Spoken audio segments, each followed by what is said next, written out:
And that's a developing situation for this game against the Bears. You might have two different starting quarterbacks next week. Because Jimmy G left with a back. Now, I'm looking at the way the number is moving, Dave, and I think this was 1 on the opener, and now we're up to 3. Wow. Pretty much market wide here. So that tells you maybe that the market doesn't believe that there's that much of a downgrade if Jimmy G is not in there. Look, O'Connell, when he started at the Chargers a couple weeks ago, I thought was okay. Threw a late interception, but I thought was okay. But this is Justin Fields, who did leave with that hand injury. And that's where I think that money move is going. Yeah, 100%. Because I don't think the drop off from Jimmy G to either Aiden O'Connell or Brian Hoyer is that big, but I think it is a big drop-off from Justin Fields. And look, I'm not a Justin Fields guy. I'm critical of him.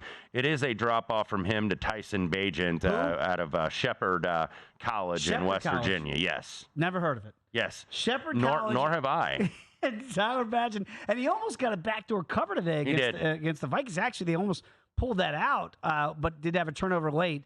And so we kid about Tyler Bagent here, but if Justin Fields, and by the way, it's a thumb injury that he has. So something to monitor is going to be Jimmy G's back all week and certainly Justin Fields' thumb. The report I heard out of Chicago was he tried to pop he dislocated it and tried to pop it into place and couldn't grip the ball. Right. And so, like, we're talking about Justin Herbert tomorrow night in the Monday night game. That would be the concern, too, under center, right? Because you can have problems with the center exchange, that sort of thing. And certainly, if you can't really, I mean, part of being a dual-threat quarterback is being able to handle and hold on to the football. You take that away from Justin Fields, he's not Justin Fields anymore. So those would be two things to monitor, but that's why that number is certainly going towards the Raider way.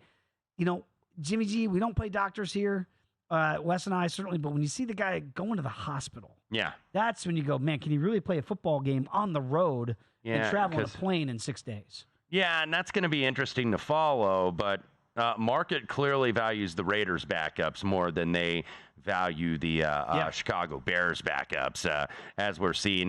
This is up to 3 now. Total, by the way, a substantial drop on the total. I believe the opening total and the look ahead last week was 46.5. We are now down to 41. Wow. Because we may have a battle of the backup quarterbacks. And honestly, today I thought the Bears kind of I don't want to say outplayed, but I thought Minnesota wasn't great today. It felt like once Minnesota got the lead and they got a little scoop and score there once Fields went out, and they had a 2-score lead, that they really said, all right, that turned the game in middle of the third quarter when Bagent fumbled and Hicks returns it for Minnesota, even though Chicago did get a touchdown in the fourth quarter. It felt like they just said, Brian Flores, don't lose this on defense. Right? Don't let this kid that we haven't heard of from Shepherd College beat you. If you're the Raiders all of a sudden, and you're 3-3, and again, this number has gone to 3, I'm not saying it's over for the Bears this year, but Wes, I kind of look at this and I go, man, all of a sudden, the Raiders I know they're not beating, they're beating the Packers, and today they're beating the Patriots. They beat the Bears, all of a sudden they're above 500. Right. And look, 3 turnovers, by the way, for the Bears today, and also gave up 5 sacks.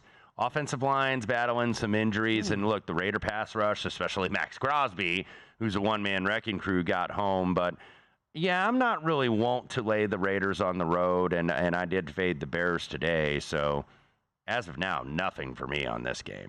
Go to VSiN.com/subscribe to become a VSiN Pro subscriber today.